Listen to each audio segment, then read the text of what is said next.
Hello viewers, मैं astro sir से सुरेंद्र राय स्वागत करता हूं आपको अपने चैनल में और उम्मीद करता हूं कि आप बहुत ही बढ़िया होंगे। मित्रों, सूर्य की एक ऐसी शक्ति होती है कि जब भी उसके पास या उसके नज़दीक से कोई ग्रह गुजरता है तो वह अपनी शक्ति को खो देता है।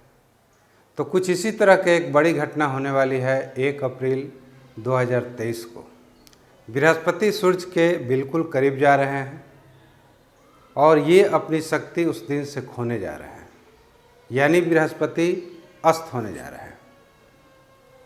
बृहस्पति ब्रह्मांड के एक ऐसे बड़े ग्रह हैं, एक ऐसे मांगलिक ग्रह हैं कि जिनके अस्त होने के चलते यहाँ तक कि शादी विवाह भी रुक जाती है।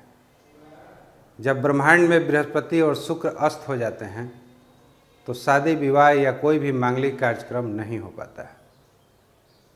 तो अब बृहस्पति आपको 1 अप्रैल से अस्त होने वाले हैं। इसका क्या परिणाम होगा सभी राशि वालों पर, सभी लग्न वालों पर, ये तो हम बारी बारी से जानेंगे। लेकिन आज का ये जो वीडियो है कुछ खास ही है।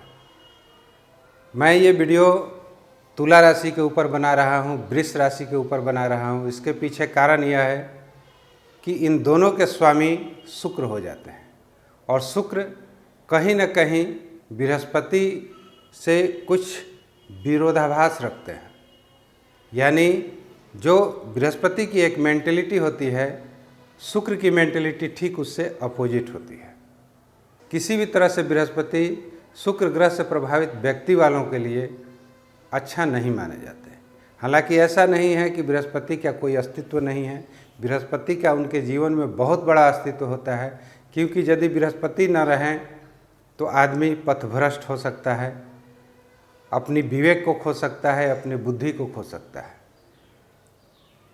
लेकिन ये एक आध्यात्मिक गुरु हैं, ये एक देवताओं के गुरु हैं। शुक्र जो हैं कहीं न कहीं भौतिकवादी चीज़ों पर बहुत ज़्यादा अपना ध्यान केंद्रित करते हैं। इसीलिए इन्हें दैत्य गुरु शुक्राचार्य कहा जाता है। तो शुक्राचार्य भी एक आचार्य हैं, एक गुरु हैं। ये बात अलग है कि वे दैत्यों के गुरु हैं और बृहस्पति देवों के गुरु हैं। तो मित्रों, अब क्या प्रभाव पड़ने वाला है गुरु के अस्त होने के बाद, खास करके तुला राशि वालों पर और वृष राशि वालों पर, क्योंकि वृष राशि के स्वामी भी शुक्र हो जाते हैं और तुला राशि के स्वामी भी शुक्र हो जाते हैं। तो ये किस तरह का बदलाव आने वाला है? जैसा कि आप भी जानते हैं, हम भी जानते हैं कि गुरु को बुद्धि, विवेक, शिक्षा, विद्या, इन सबों का कारक माना जाता है और शुक्र को धन, ऐश्वर्य, भौतिक सुखों का कारक माना जाता है। तो आखिर ये विरोधाभास क्यों है? तो मित्रों, एक बात आप भी जान लें कि ज़्यादातर आप जानते होंगे कि बृहस्पति धन के भी कारक हैं, विद्या के भी कारक हैं, बुद्धि विवेक के भी कारक हैं। तो मैं इस बात से सहमत नहीं हूँ, क्योंकि एक समय में बुद्धि को ही धन माना जाता था। आज के दौर का जो लिक्विड है, रुपया है, पैसा है, सोना है, चांदी है, इसको धन की कभी संज्ञा नहीं दी गई थी। यही कारण है कि हमारे ऋषि महर्षि भी धन से बहुत दूर रहते थे। आज भी ऐसे आपको बहुत से संत मिल जाएंगे जो रुपया पैसा को हाथ तक नहीं लगाते हैं। तो कहने का मतलब कि उस समय में, जिस समय ये ज्योतिष बना या एक सतयुग कह लीजिए, उस समय में बुद्धि को ही धन माना जाता था, विवेक को ही धन माना जाता था। लेकिन आज के इस भौतिकवादी युग में आप सिर्फ वैसे धन से काम नहीं चला सकते हैं। लोगों का प्यार तो मिलेगा आपको, लोगों का सम्मान तो मिलेगा, लेकिन मित्रों आपका पेट नहीं भर सकता है उससे। पेट भरने के लिए कहीं ना कहीं आपको मनी की आवश्यकता है, लिक्विड की आवश्यकता है, रुपये पैसे की आवश्यकता है। तो यहाँ पर बृहस्पति जो हैं 1 महीना के लिए लगभग अस्त हो रहे हैं। हालांकि ये 22 अप्रैल को अपनी राशि भी परिवर्तन करेंगे। ये मीन राशि से निकलकर मेष राशि में भी जाएंगे। तो खैर, उसके लिए तो मैं एक अलग से वीडियो बनाऊंगा। लेकिन आज हम ये जानने की कोशिश करते हैं कि बृहस्पति जब अस्त हो जा रहे हैं, उस समय में ये जो भी व्यक्ति शुक्र से प्रभावित व्यक्ति हैं, चाहे वो तुला राशि के व्यक्ति हों, चाहे वे वृष राशि के व्यक्ति हों, उनके ऊपर किस तरह का प्रभाव रहने वाला है। तो मित्रों, मैं स्पष्ट रूप से कह देना चाहता हूँ कि यह इस समय में आध्यात्मिकता पर भौतिकता की विजय होने वाली है। यदि आप भौतिकवादी प्रवृत्ति के व्यक्ति हैं, धर्म मानते हैं ये अलग बात है, लेकिन ऐसा नहीं कि आप अध्यात्म के क्षेत्र में हैं, बुद्धि विवेक ही सारा चीज़ है, रुपया पैसे को आप ज़्यादा महत्व नहीं देते हैं, तब तो आप दिक्कत में पड़ने वाले हैं। लेकिन यदि आप भौतिकवादी प्रवृत्ति के व्यक्ति हैं, रुपया पैसा भी आपके लिए उतना ही महत्व रखता है, सुख संसाधन भी आपको ज़्यादा महत्व रखता है, तो यह समय आपके लिए गोल्डन पीरियड आने वाला है। तो शुक्र से प्रभावित जो भी व्यक्ति होंगे, कम से कम इस एक महीना में वे पूरी तरह से स्वच्छंद होंगे और जो भी वे चाहते होंगे, कहीं बुद्धि उन पर हावी नहीं होगी, समाज उन पर हावी नहीं होगा, वे किसी भी चीज़ को येन केन प्रकारेण हासिल करना चाहेंगे और वे हासिल कर रहेंगे, क्योंकि शुक्र अब स्वतंत्र होते हैं। बृहस्पति के बुद्धि और विचारों के घेरे से वे आज़ाद हो रहे हैं, क्योंकि ईश्वर ने जो भी हमारी कुंडली बनाई होती है, अगर एक हित में कोई ग्रह होता है तो उसके शत्रु में भी किसी न किसी ग्रह को डाल देते हैं, ताकि व्यक्ति कभी भी स्वच्छंद प्रकृति की न रहे, कभी भी ऐसी स्थिति न आए कि वह व्यक्ति डिक्टेटर बन जाए। यही कारण है कि एक अगर कोई हित होता है, कोई मित्र होता है, तो साथ साथ शत्रु भी होते हैं, क्योंकि व्यक्ति को एक भय बना रहे। तो कुछ ऐसी ही होने वाली है आपको एक महीना के लिए। बृहस्पति यहाँ अस्त हो जा रहे हैं, अतः आप पर बुद्धि और विवेक की कोई मार पड़ने वाली नहीं है। आप स्वच्छंद हैं, जो भी चीज़ पाना चाहते हैं, जो भी प्राप्त करना चाहते हैं, आप अपनी विवेक और बुद्धि के हिसाब से काम करके उसे प्राप्त कर सकते हैं। तो मित्रों, इतना मैं ज़रूर कहूँगा, यदि आप तुला राशि के व्यक्ति हैं, कि आपने अभी तक बहुत कष्ट झेला है, भले ही शनि के चलते झेला हो, ये आपका ऐसा वहम है, लेकिन उसमें कहीं न कहीं बृहस्पति का भी हाथ रहता है, क्योंकि बृहस्पति तुला राशि वालों के लिए या वृष राशि वालों के लिए कोई अच्छे भाव के कारक नहीं होते हैं। तो किसी भी एंगल से देखा जाए तो ये एक विरोधाभास वाले ग्रह हैं आपके लिए, खास करके आप दोनों के लिए, क्योंकि शुक्र की प्रकृति कुछ अलग होती है और बृहस्पति की कुछ प्रकृति अलग होती है। धन की परिभाषा उनके हिसाब से अलग है और धन की परिभाषा जो है आपके हिसाब से अलग है, शुक्र के हिसाब से अलग है। तो अब आपका वह ऐसा गोल्डन पीरियड आ रहा है, बहुत ज़्यादा गोल्डन तो नहीं कहूँगा, लेकिन इतना अच्छा पीरियड जरूर आ रहा है कि आप अपनी महत्वाकांक्षाओं को पूरा कर सकते हैं, आप अपनी इच्छाओं को पूरा कर सकते हैं।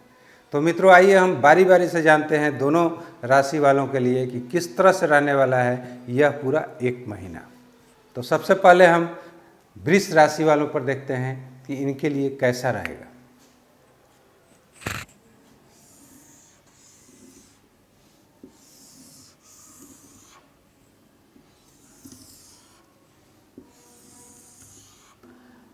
आपके जो बृहस्पति हैं अभी यहाँ पर बैठे हुए हैं।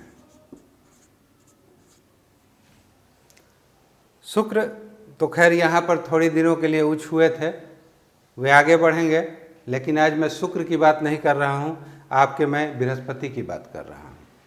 ये वृष राशि है।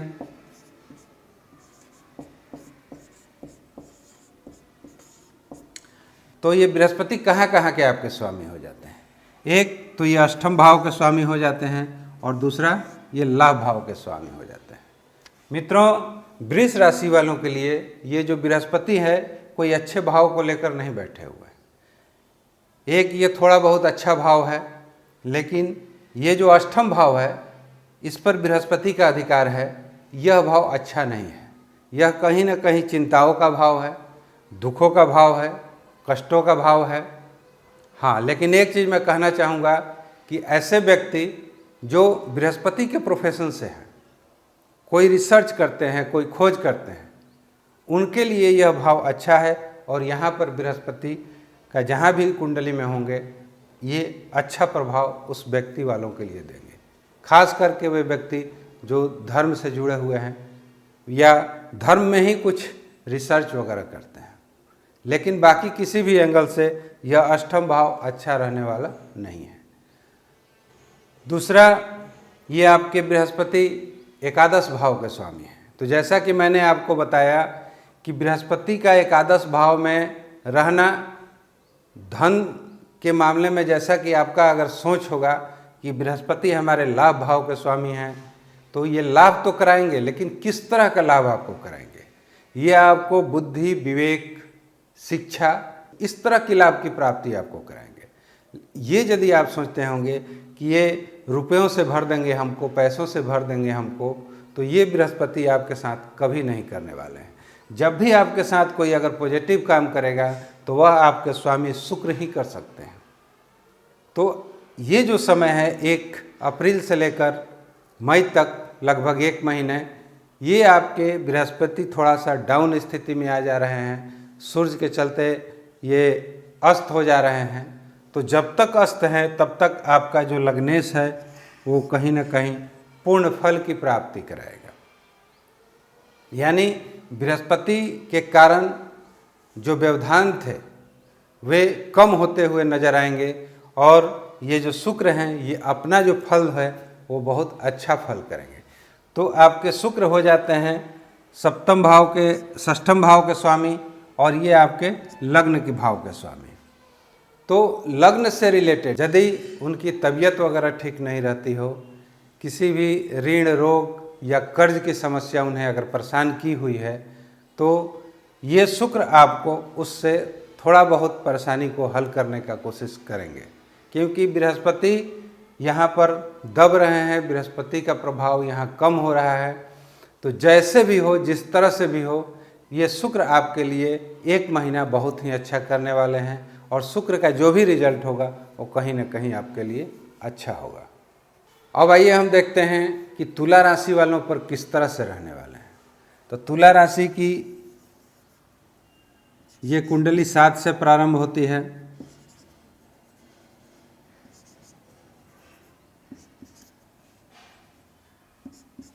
तो अभी बृहस्पति आपके यहाँ पर बैठे हुए हैं। तुला राशि वाले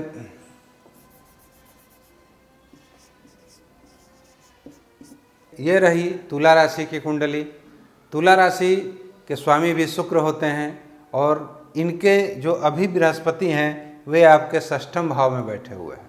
षष्ठम भाव बृहस्पति के लिए अपनी राशि है, लेकिन यदि आपको किसी न किसी ऋण से, रोग से या शत्रु से परेशानी रही होगी, तो यह 1 महीना के लिए समय आपके लिए बेटर आने वाला है। क्योंकि ये खुद बृहस्पति तो ऋण और रोग और शत्रु पर काबू नहीं करेंगे, लेकिन शुक्र आपके जो बृहस्पति का जो एक एंटी विचारधारा है उससे मुक्त हो रहे हैं, और शुक्र आपको स्वच्छंद रूप से अपनी पावर दिखाने की कोशिश करेंगे। यानी ये बृहस्पति का अस्त होना शुक्र के लिए कोई बुरी बात नहीं है। शुक्र भी एक गुरु हैं, उतना पावर ये भी रखते हैं जितना ये बृहस्पति रखते हैं। सिर्फ सोचने का जो विचारधारा है वो अलग अलग है दोनों का। तो कहीं ना कहीं आपके शुक्र स्वच्छंद हो रहे हैं, पूरी आज़ादी पा रहे हैं। तो ये शुक्र आपके लिए अब 1 महीना तो ज़रूर बेटर करेंगे। अब ये किस तरह का बेटर करेंगे, आइए थोड़ा सा हम इस पर नज़र डाल देते हैं। तो आपकी ये पर्सनालिटी को उठाने की कोशिश करेंगे। किसी भी तरह से आप, यदि आपका व्यक्तित्व या समाज में एक मान, एक प्रतिष्ठा जो आप सोच रहे थे कि कमी आ गई है, तो ये चीज़ यहाँ पर आपको पूर्ण रूप से मिलने की कोशिश करेगी। और ये यदि आप किसी भी रोग वगैरह से या किसी परेशानी से, किसी दुख से, किसी तकलीफ़ से अभी तक आप जो घिरे हुए थे, तो उसमें आपको कहीं ना कहीं रिलैक्स महसूस होगा और बहुत अच्छा महसूस होगा। आप खुद अनुभव कीजिएगा कि ये जब बृहस्पति अस्त होंगे तो आपका 1 महीना कैसे कटेगा, आप इसे खुद आजमा कर देखिएगा। तो मित्रों, बृहस्पति अस्त हो रहे हैं, बाकी अलग अलग राशियों पर तो अलग अलग प्रभाव पड़ेगा ही, लेकिन मेरा ये दावा है कि यदि आप शुक्र के अधीन हैं, तुला राशि के अधीन हैं या वृष राशि के अधीन हैं, तो आपका यह समय बहुत ही बेहतर रहने वाला है। क्योंकि एक विचारों का जो बंधन आपके ऊपर लगा हुआ था, बृहस्पति के प्रभाव से आप मुक्त होने वाले हैं, और आपको निश्चित ही कहीं ना कहीं एक अच्छी सफलता मिलेगी। बाकी जो बृहस्पति की दृष्टियां हैं वो अपना कार्य करेंगी, ऐसी बात नहीं है कि नहीं करेंगी। इनका जो पंचम दृष्टि आपके दसम भाव पे जा रहा है, दसम भाव भी अच्छा उठने की कोशिश करेगा। उसके बाद इनकी नवम दृष्टि को भी बहुत श्रेष्ठ माना जाता है, तो पंचम, छठम, सप्तम, अष्टम, नवम, तो ये आपके धन भाव पर भी देख रहे हैं, तो धन की भी वृद्धि होगी। तो मित्रों, जैसा कि हम लोग बृहस्पति को धन भाव का कारक मानते हैं, धन का कारक मानते हैं, विद्या और बुद्धि विवेक का कारक मानते हैं, तो विद्या, बुद्धि और विवेक के लिए तो मैं इस बात को एक्सेप्ट करता हूँ कि ये उस चीज़ के कारक हैं, लेकिन धन की जो परिभाषा है आपके नज़र में, वो बृहस्पति के नज़र में वो चीज़ नहीं है। ये ज्ञान को ही बहुत बड़ा धन मानते हैं, इसलिए आप ये मान कर चलिए कि बृहस्पति अगर धन दे रहे हैं तो आपको ज्ञान दे रहे हैं। ऐसा नहीं कि ज्ञान के बिना आदमी रह सकता है। आज के इस भौतिक युग में भी ज्ञान की अति आवश्यकता है, लेकिन वैसे ज्ञान जो एक टेक्निकल ज्ञान हो, जो इससे हमें कुछ प्राप्ति हो, तब तो कहीं बेहतर है। लेकिन ऐसा ज्ञान कि हमेशा हम सद्मार्ग पर ही चलें, तो उससे हमारी पेट भरने वाली नहीं है। तो मित्रों, आप इतना जान लीजिए कि कहीं ना कहीं बृहस्पति का अस्त होना आपके भाग्य उदय का कारण बन सकता है, इसलिए आप निराश ना हो, बृहस्पति को आप अस्त होने दें। निश्चित ही आपको बहुत अच्छी सफलता मिलेगी और बहुत अच्छी प्रेरणा मिलेगी। Thanks for watching. यदि मेरा वीडियो अच्छा लगे तो कृपया लाइक, शेयर और सब्सक्राइब जरूर करें। नमस्कार।